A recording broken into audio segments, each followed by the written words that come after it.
Hello and welcome back to the College Thingy. I'm your host Michael Anderson and you're lucky to be joining us this week at West Notts as we are having an action-packed historical Tudor special to celebrate the anniversary of the coronation of Queen Elizabeth I on January the 15th, 1559.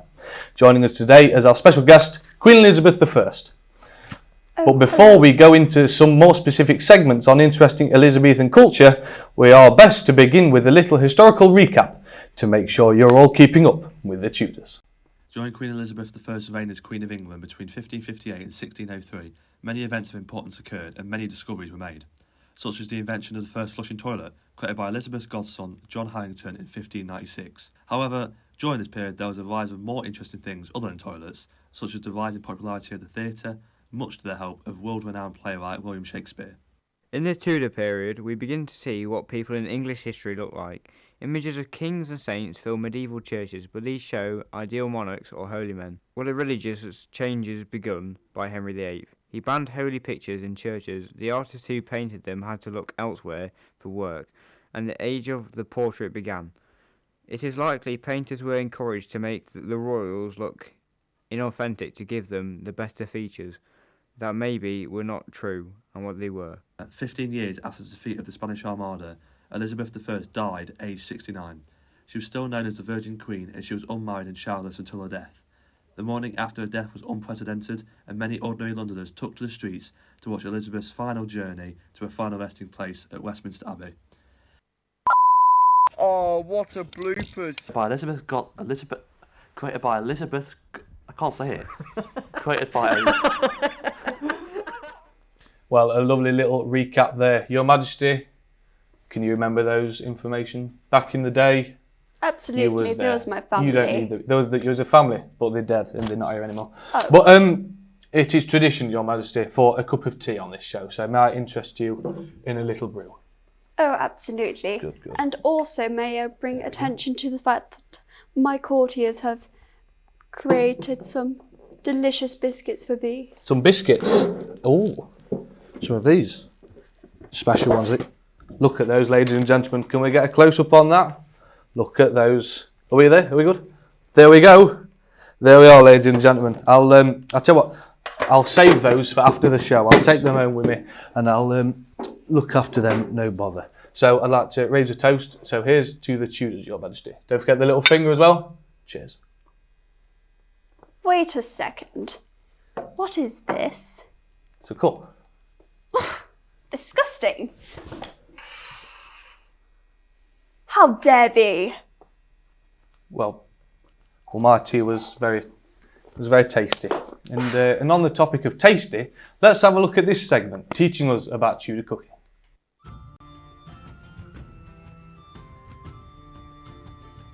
So today we're going to be making Tudor gingerbread. So what you'll need for Tudor gingerbread is clear honey, black pepper, ground ginger, and some 14 slices of stale bread.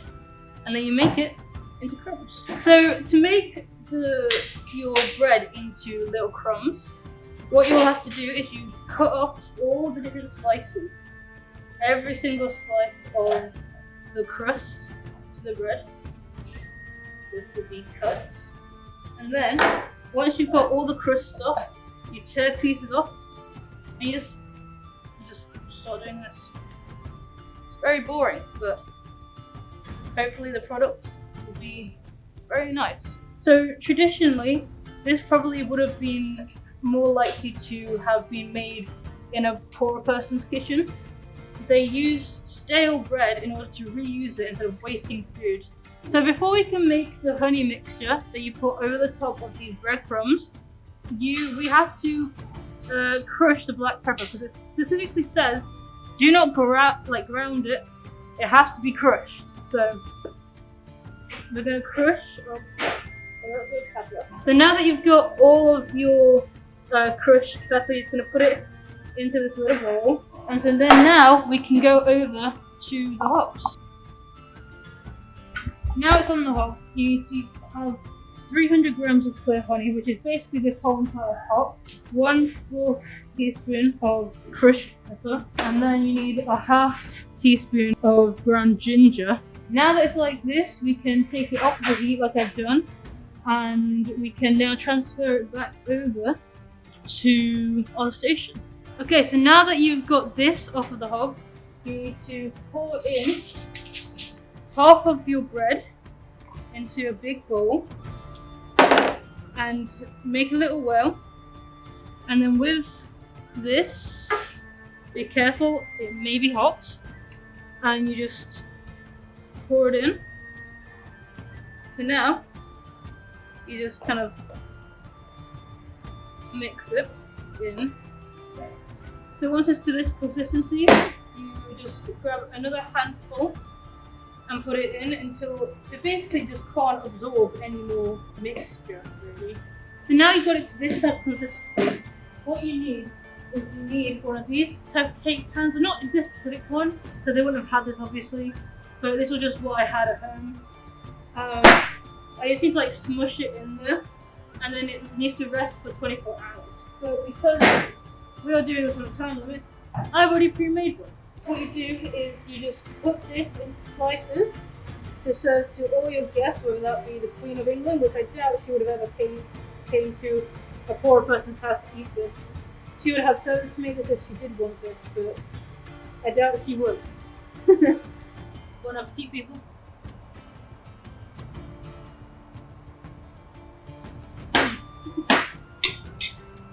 It's not as bad as I thought. I thought it was going to be a lot worse than this. But it just tastes like gingerbread. So I think it's a win for us. I think it's a win for me. Well, some lovely Tudor gingerbreads there. Of course, Your Majesty, talking of ginger, the hair. Obviously, you're ginger, but then again, you're not really as ginger as I thought you'd be today. So, what's going off there? Oh, you'll see my secret recipe after. Back in Tudor times, some women were so jealous of others' hair colour that they attempted to dye their hair with urine.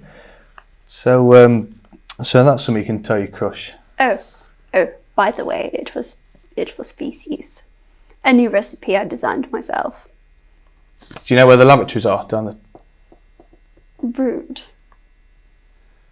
Let's have a look at this video about Tudor hair colour and beauty. A makeup tutorial with the Queen herself.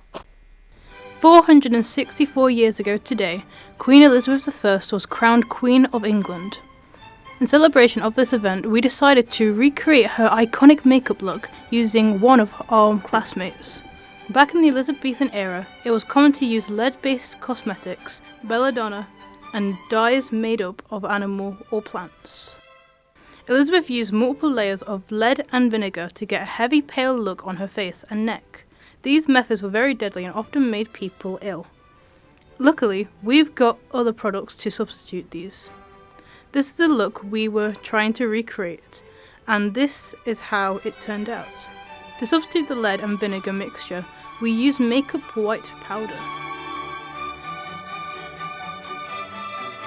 To substitute shaving off the eyebrows and redrawing them, we just added an eyebrow pencil to colour them darker brown.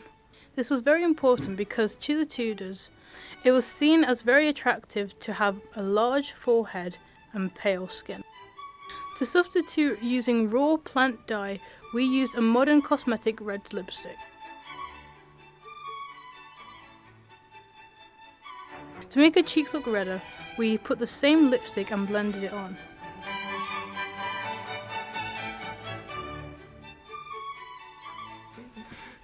What? Just do the same on that side. Why can't you do it? Delete on here. I could.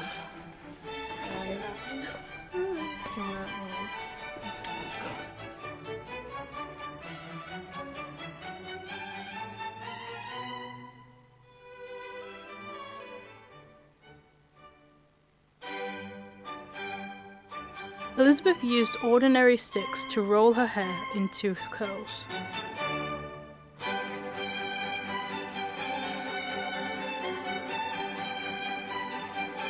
This is the final look. How do you think we did? Who'd have thought Tudor Week would be such a success here at West Nottinghamshire College, ladies and gentlemen? But Your Majesty, looking very beautiful in that video there. Oh, If you don't stop mind me it, saying.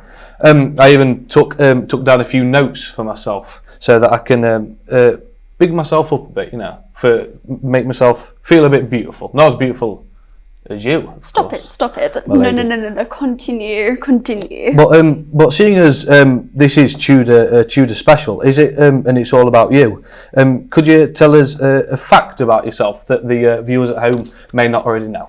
Well, I did create nicknames for all my favourite courtiers, and I believe you have earned that title. I've been at a title. Would you be able to share with us what this title is?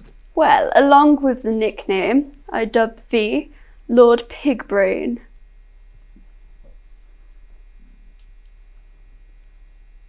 Lord Pig. I like the Lord bit, but the.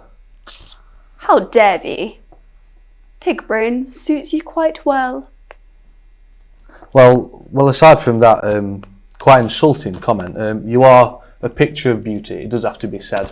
I know. And on that note, let's have a look at this segment on portraits and Tudor art.